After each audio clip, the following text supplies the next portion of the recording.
विश्वं दर्पण दृश्यमान नगरी तुल्यं निजान्तर्गतं पश्यनात्मनि मायया बहिरोदभूतं यथा निद्रया या साक्षात् कुरुते प्रबोधसमये स्वात्मानमेवाद्वयं तस्मै श्रीगुरुमूर्तये नमः। इदं श्रीदक्षिणामूर्तये अशुभानि निराचष्टे तनोति शुभशन्तितं स्मृतिमात्रेण यत् पुंसां ब्रह्म तन्मङ्गलं परम् अतिकल्याणरूपत्वात् नित्यकल्याण संश्रयात् स्मर्तनाम वरदत्वाच ब्रह्म तन्मंगलम विदुः।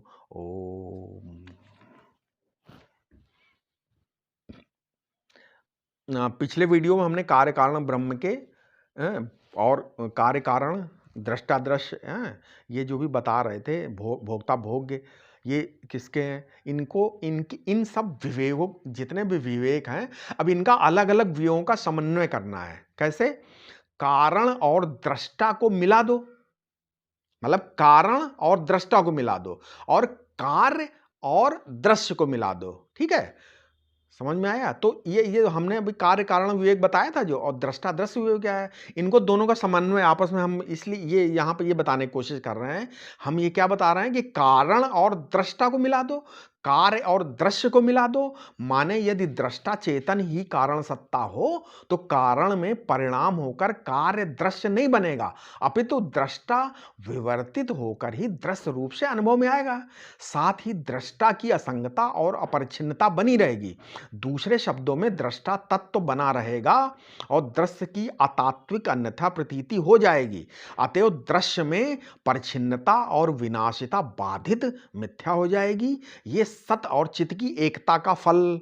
ठीक है, अब ये भोक्ता भोग्य का संबंध तो प्रत्यक्ष तदात्मूलक है, एकदम अध्यास है? जैसे तदन्नत्वे सति एकत्वम अपि तदात्म्यम। ठीक है, अर्थात अन्य होने पर भी एक हो जाना तदात्म है। ठीक है, भोक्ता भोग के विवेक से अन्न में मानी हुई प्रियता अपने वास्तविक आशय प्रत्यगात्मा में लौट आती है। तब तो शतचित दृष्टा था वही अब आनंद रूप भी सिद्ध हो जाता है। ना तो आनंद बिना ज्ञान के होता है आनंद की सत्ता के लिए उसका भासना आवश्यक है। न ज्ञान बिना सत्ता के होता और न सत्ता बिना ज्ञान के होती है। इसलिए सतचित और आनंद का पृथकत्व संभव नहीं है। अतः सच्चिदानंद एक ही पदार्थ है। ठीक है, चेतन को अपने से अलग करके कोई विधा नहीं हो सकती। ठीक है, चेतन को अपने से अलग करके कोई अलग करने की कोई विधा नहीं है। ठीक है, तुम स्वयं चेतन हो, सब तुम्हारे मैं से ही प्रकाशित होते हैं। इसलिए उपनिषद का कहना है कि परमात्मा तुम्हारे मैं की गुफा में छिपा हुआ है। कठोपनिषद क्या बोलता है? गुहाहितम गहरेष्ठम, मतलब निहतम गुहायाम परमे व्योमान। ये जो है तैतृय श्रुति भी बोलती है, इसीलिए दोनों बोल रहे हैं कि तुम्हारे सिवा अन्य कोई चेतन, अन्य कोई प्रतीति नहीं है। कुछ भासेगा तो तुमको ही तो भासेगा। देश काल वस्तु ईश्वर वेद गुरु शास्त्र ये सब किसको भासेंगे? तुमको ही भासेंगे ना। ये सर्व ज्ञान निधान कौन है? तुम ही हो। तुम कोई मामूली सत्ता नहीं हो। अपने को स्त्री पुरुष मान करके हीन भाव नहीं करना चाहिए। इसी प्रकार अपने को विद्वान मूर्ख मानकर विपर्य नहीं करना चाहिए। स्त्री पुरुष कार्य में होते हैं, कारण में नहीं। वैदुष्य मूर्खता वृत्ति में होते हैं, दृष्टा में नहीं होते। इसी प्रकार भोक्ता भोग्य भी दृश्य ही होते हैं, दृष्टा भोक्ता या भोग्य नहीं होता। वो तो एक ही आनंद है, वो ना भोक्ता में है ना भोग्य में है। समझ गए? ये जो विषयी नित्य चेतन दृष्टा आत्मा है वही अधिष्ठान ब्रह्म है, सर्व कारण है, कार्य कारणातीत है वो। और जो विषय है वे अनित्य हैं, जो जड़ हैं, अतः ये मिथ्या हैं। तो अब क्या रहा? अब ब्रह्म ही हो गया कि नहीं हो गया? न सृष्टि बनी और न जीव उत्पन्न हुआ। अजात ब्रह्म को समझाने के लिए विवर्त रूप जगत की प्रक्रिया वेदांत में रखी गई है। प्रक्रिया माने तरकीब समझाने की। ब्रह्म को समझाने के लिए उसमें कारणत्व का आरोप एक तरकीब है। ठीक है, एक युक्ति है, कारणत्व युक्ति है। इस बात की सृष्टि के इस बात की कि सृष्टि बनने के संबंध में जितने मतवाद हैं, कुछ का वर्णन हमने बताया, कुछ का पहले पीछे वीडियो में, तो इन सबका खंडन इकट्ठा एक इस स्थापना से हो गया कि सृष्टि ब्रह्म से हुई, खत्म हो गया। और साथ ही ब्रह्म के चेतन और अद्वय होने के कारण यह भी ज्ञात करा दिया कि सृष्टि और ब्रह्म का कार्य कारण संबंध नहीं है, यह तो केवल ब्रह्म के अज्ञान से ब्रह्मातिरिक्त भास रही है। सारे कार्य कारण मिथ्या हैं और ब्रह्म अद्वितीय है। ब्रह्म में फिर जगत कारणता जोड़ते ही क्यों हो? तो अगर कुछ लोग कह सकते हैं कि भाई जगत कारणता क्यों जोड़ते हो ब्रह्म में, तो कहा कि ब्रह्म को कारण बताने के लिए और ये नहीं, बल्कि ब्रह्म की अद्वितीयता समझाने के लिए, बताने के लिए ये बात जोड़ते हैं। मिथ्या कार्य का कारण तो भी मिथ्या ही होगा। क्या मिथ्या सर्प के आधार रस्सी में आधारता सच्ची है? नहीं है। इसी प्रकार मिथ्या कारणत्व का आधार जो पृथक अधिष्ठान है, उसके पृथक न कारण है और न कार्य है। कार्य के मिथ्या सिद्ध हो जाने पर फिर अधिष्ठान में कारणत्व आरोपित किया गया, उस अधिष्ठान की अद्वितीयता सिद्ध हो जाती है। ना तस्य कारम विद्यते, ठीक है, उस ब्रह्म का कोई कार्य नहीं है। ये श्वेता श्वेतर की श्रुति है, ठीक है। जगत मालूम पड़ता है, व्यवहार में कार्य कारणता भी मालूम पड़ती है, इसलिए ही परमात्मा में जगत कारणत्व का आरोप किया जाता है। कारणत्व ब्रह्म की अद्वितीयता का लक्षण मात्र है, ठीक है। अद्वितीयत्व का बोध हो जाने पर कारणत्व स्वयं रूप लक्षण भी वापस ले लिया जाता है, ठीक है। अब ये ब्रह्म की, अब इसका क्या मतलब है कि ब्रह्म सर्वज्ञ है, सर्वशक्तिमान है, हैं? अंतर्यामी, सर्वांतर्यामी है। इसका क्या अर्थ हो सकता है? अब इसका अर्थ समझने के लिए वेदांत की रीत क्या है कि पहले अल्प उपाधि वाले जीव को सिद्ध करता है, ठीक है, उसके बाद सर्व उपाधि वाले ईश्वर को सिद्ध करता और फिर निर्विशेष चिन्मात्र में अभेद सिद्ध करता है। ठीक है, इसका अंतिम निष्कर्ष ये निकलता है कि चिन्मात्र ब्रह्म है और वही जगत की उत्पत्ति स्थिति प्रलय का अधिष्ठान है। वो ब्रह्म जगत के जन्मादि का निमित्त ही नहीं, उपादान कारण भी है। इसके अतिरिक्त शास्त्र योनि होने के कारण और संसार में पूर्ण व्यवस्था और नियमबद्धता देखने में आने के कारण ब्रह्म सर्वज्ञ और सर्वशक्ति भी होना चाहिए। शास्त्र में जगत के जन्मादि के कारण से उपलक्षित ब्रह्म तत्व को ईश्वर संज्ञा प्रदान की गई है, जो सर्वज्ञ, सर्वशक्ति और सर्वव्यापक भी है। श्रुति ने तत्पद के द्वारा उसी समिष्ट उपाधिगत चैतन्य को सूचित किया है। तत्पद का वाच्यार्थ ईश्वर है और लक्ष्यार्थ निरुपाधिक ब्रह्म है। इसी प्रकार तुम पद का वाच्यार्थ क्या, जीव, और लक्ष्यार्थ शुद्ध साक्षी या प्रत्यगात्मा है। तत्त्वमसि वाक्य से श्रुति इन लक्ष्यार्थों की सिद्ध एकता का बोध कराती है। इस अभेद की दृष्टि से जीव और ईश्वर की उपाधियों का ही मिथ्यात्व सूचित होता है। अब यहाँ पर एक प्रश्न है कि जैसे यास्क मुनि थे, उन्होंने जगत में से जगत में वस्तु के 6 चीजें बताई। जैसे जन्मना, वस्तु में क्या होता है? जन्मना होता है, एक होना होता है, बढ़ना, बदलना, क्षय होना, मरना, ये 6 भाव विकार लगे रहता है, ऐसा बताया। अतः जगत जन्मादि के स्थान पर यदि ये 6 भाव विकारों के कारणत्व को ब्रह्म का लक्षण माने तो है, जन्मना, होना, बदलना, मरना, ये अगर इसका लक्षण माने तो क्या होगा? तो ऐसा नहीं, इसमें अतिव्याप्ति दोष हो जाए। क्यों?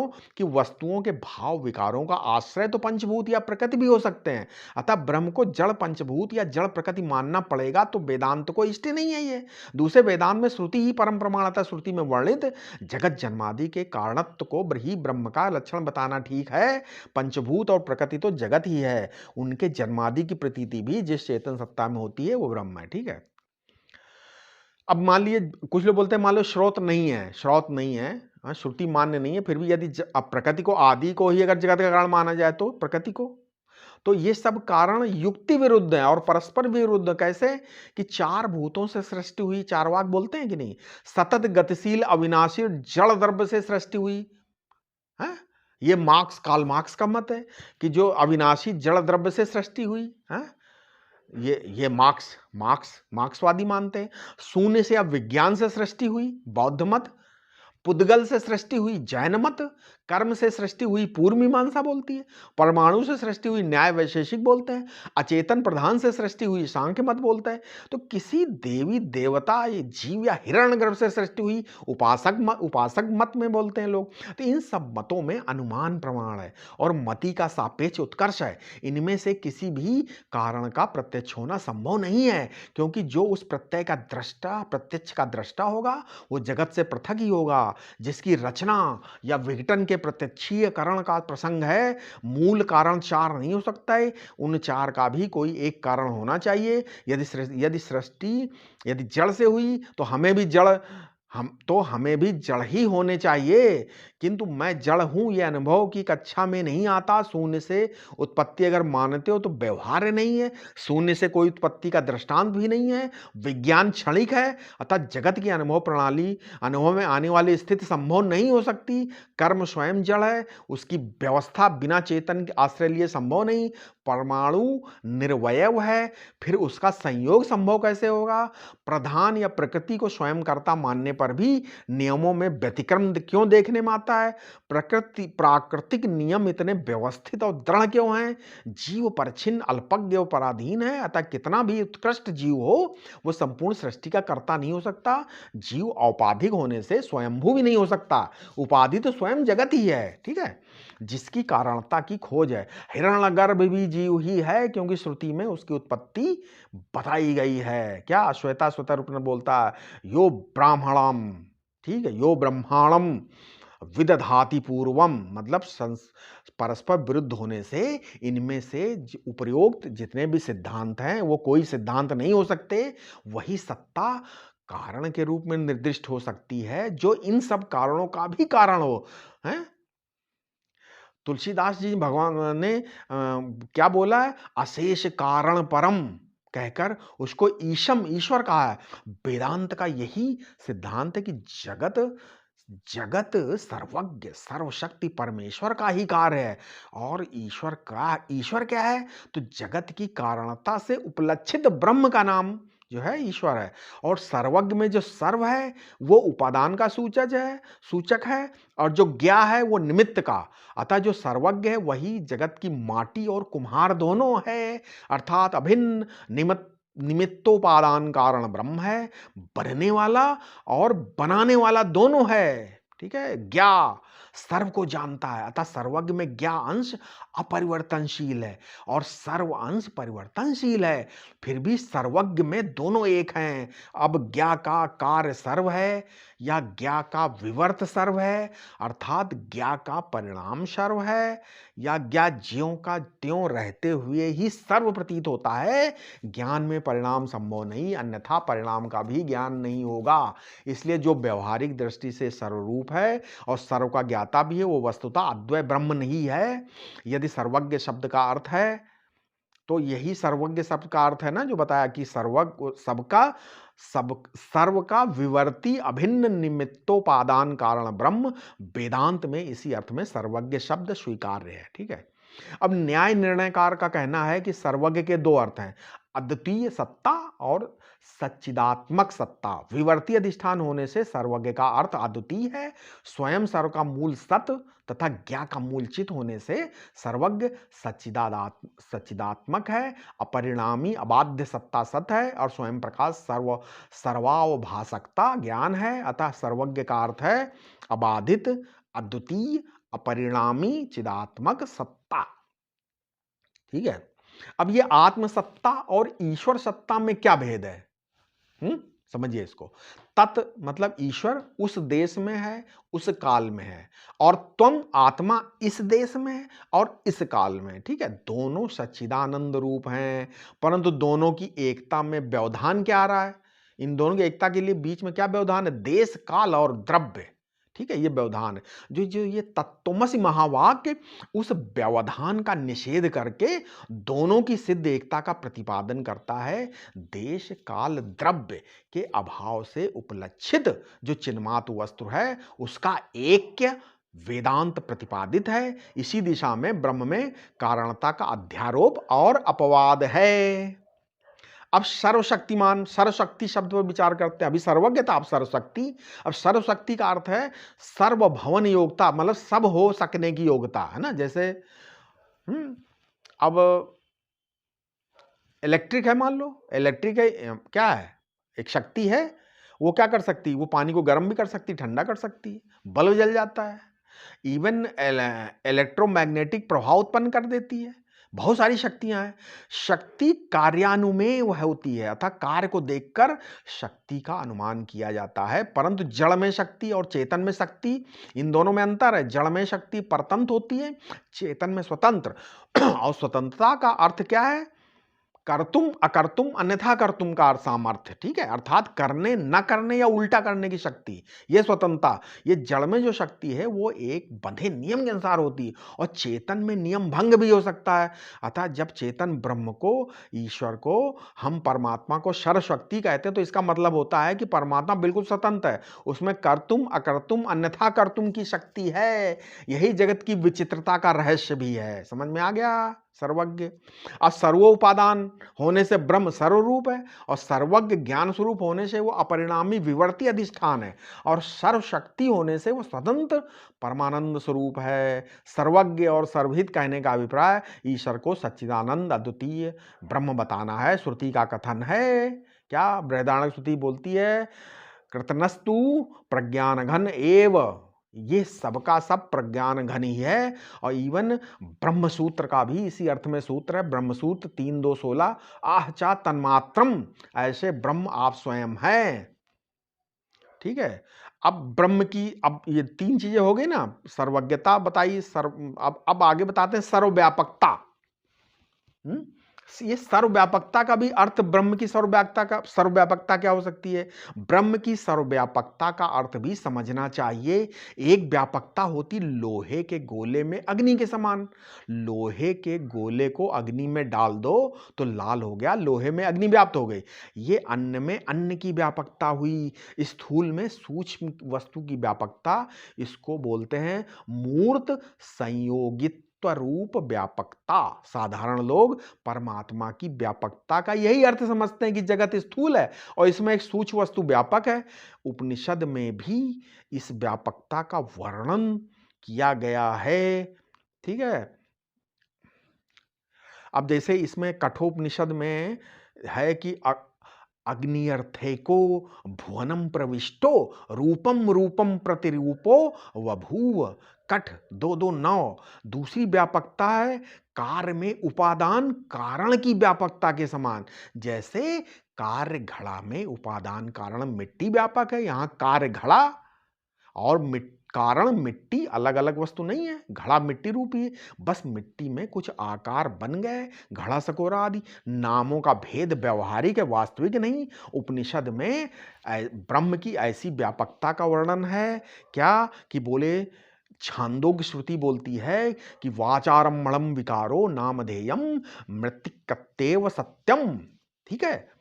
अब इसी प्रकार तरंग में जल, चिंगारी में अग्नि, प्राणवायु में वायु, घटाकाश में महाकाश की व्यापकता के दृष्टांत हैं।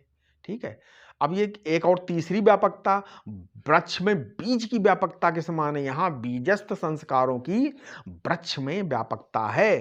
पंचभूत तो बीज और वृक्ष में समान ही है। स्वप्न के पदार्थों में जागृत के संस्कारों का बीज व्यापक है। इसी प्रकार व्यक्ति में जीव के प्राक संस्कार व्याप्त रहते हैं। ईश्वर का मूल संकल्प बहुश्याम प्रजाएय इस प्रतिक्षण वर्धमान सृष्टि में व्याप्त है। स्वप्न के दृश्य में मन व्याप्त है। जागृत और स्वप्न के दृश्यों का बीज सुषुप्ति में होता है, अतः सुषुप्ति ही जागृत स्वप्न में व्याप्त है। मांडूक्योपनिषद में यह स्पष्ट बताया था हमने।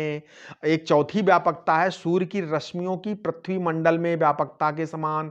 सूर्य पृथक स्थित है, परिच्छिन्न है, उसकी ऊष्मा और प्रकाश अपने मंडल के प्रदेश में व्यापक है। इसी प्रकार ईश्वर किसी लोक में स्थित रहता हुआ भी अपने मंडल इस जगत में अपनी शक्ति से व्यापक है। ये उन उपासकों का मत है जो ईश्वर को तटस्थ मानते हैं। वेदांत में ये स्वीकार्य नहीं, किंतु सर्व प्रदेशों में सतरूप से विद्यमान ब्रह्म में उपासना के लिए एक विशिष्ट लोक की कल्पना कर सकते हो। अध्यारोप कक्षा में वेदांत को भी स्वीकार है। ठीक है।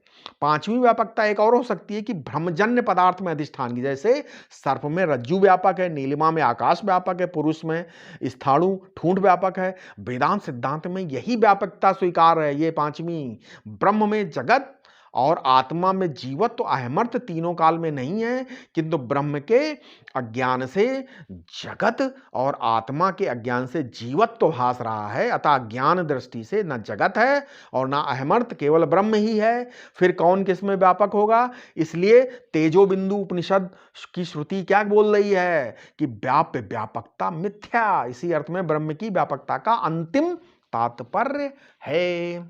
ठीक है। अब आगे चलिए बोलते हैं कि ईश्वर एवं प्राज्ञ।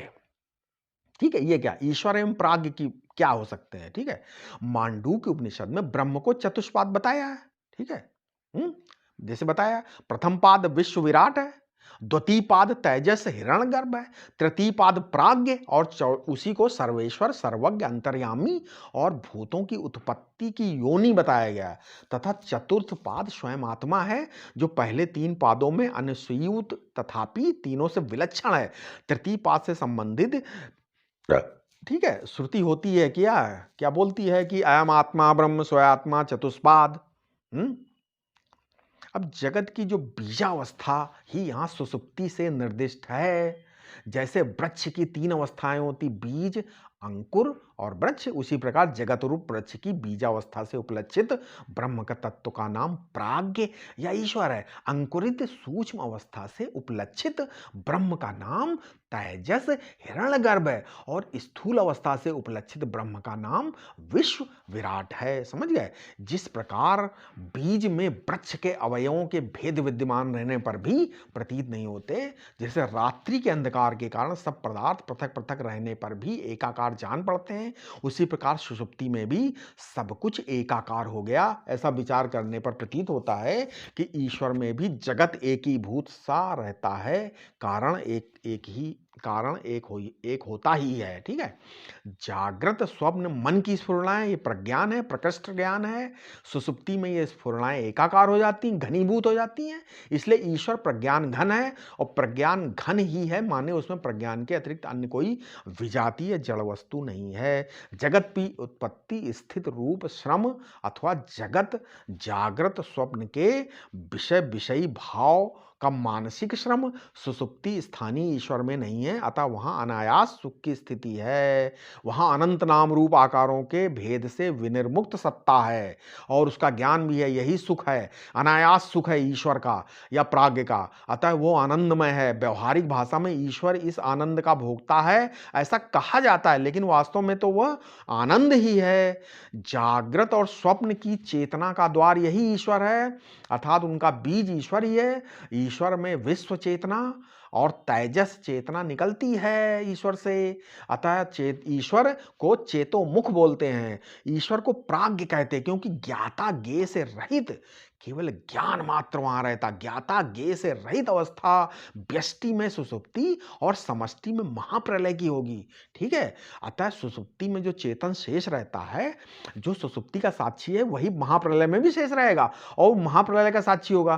तदनंतर सुसुप्ति टूटने पर यह महाप्रलय समाप्त होने पर और कल्प का प्रारंभ होने पर उसी में संपूर्ण भूत प्राणी उत्पन्न होंगे। अतः ईश्वर ही सबकी उत्पत्ति का द्वार अथवा योनि है। इसलिए सृष्टि में सब भूत प्राणियों की जाति वही है जो ईश्वर की है, अर्थात सच्चिदानंद। और ईश्वर ही सबका उपादान है। चेतन होने से वही निमित्त कारण भी है, सर्वरूप होने से वही सहकारी और साधारण कारण भी है। ईश्वर सर्वज्ञ, इसलिए वो जड़ ज्ञेय नहीं है, चेतन ज्ञाता है।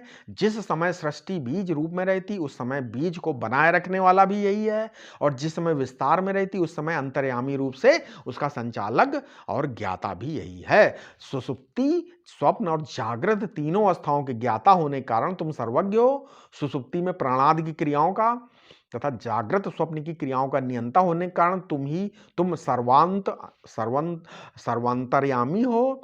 और कुछ दार्शनिक, देखा जाए तो कुछ दार्शनिक ईश्वर को जगत से तटस्थ अलग मानते हैं, किंतु वेदोक्त ईश्वर तटस्थ नहीं है। वो तो सबका अभिन्न निमित्तोपादान कारण है। माने मिट्टी वही वही और कुम्हार भी वही। क्या घड़े से मिट्टी तटस्थ हो सकती है? नहीं। उसी प्रकार ईश्वर भी जगत से तटस्थ नहीं हो सकता।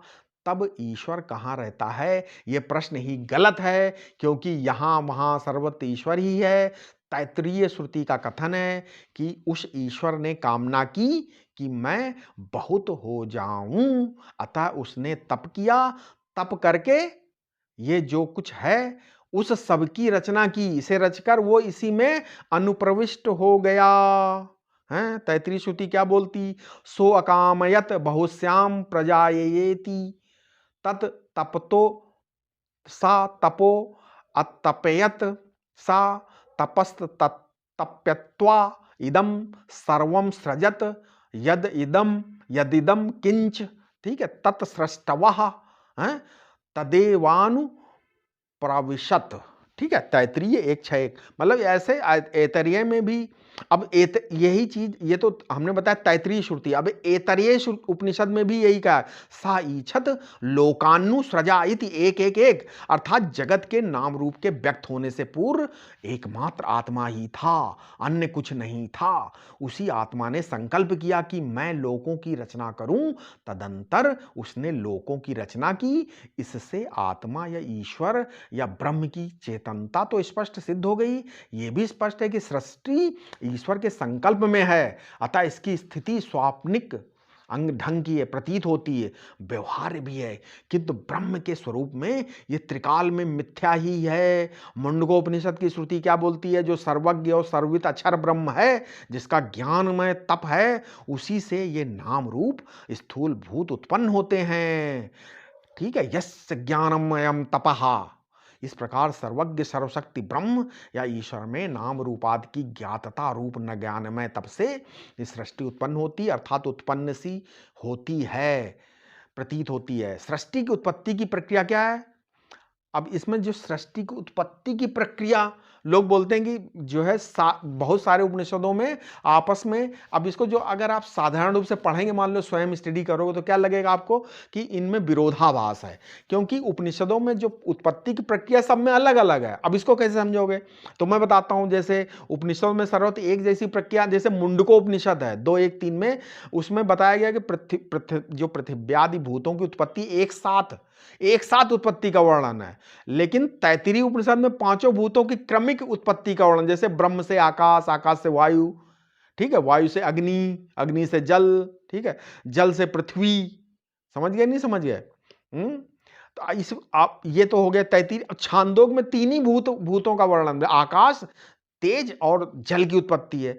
अब श्वेताश्वतर उपनिषद में माया के द्वारा मायावी ईश्वर से सृष्टि का वर्णन है 4:10। और इसी प्रकार, और ये भी कह दिया बाद में क्या कि न तस्य कारम करणम विद्यते। ठीक है, ठीक है, अर्थात ब्रह्म का कोई कार्य नहीं है। तो क्या श्रुति का ये, तो फिर ये श्रुति का क्या क्या कर रहे, कहीं कुछ बताती कहीं कुछ बताती। इसका मतलब अगर आप पढ़ेंगे तो लोग बोलते हैं कि उपनिषदों में, वेदों में या इनमें श्रुतियों में विरोधाभास है।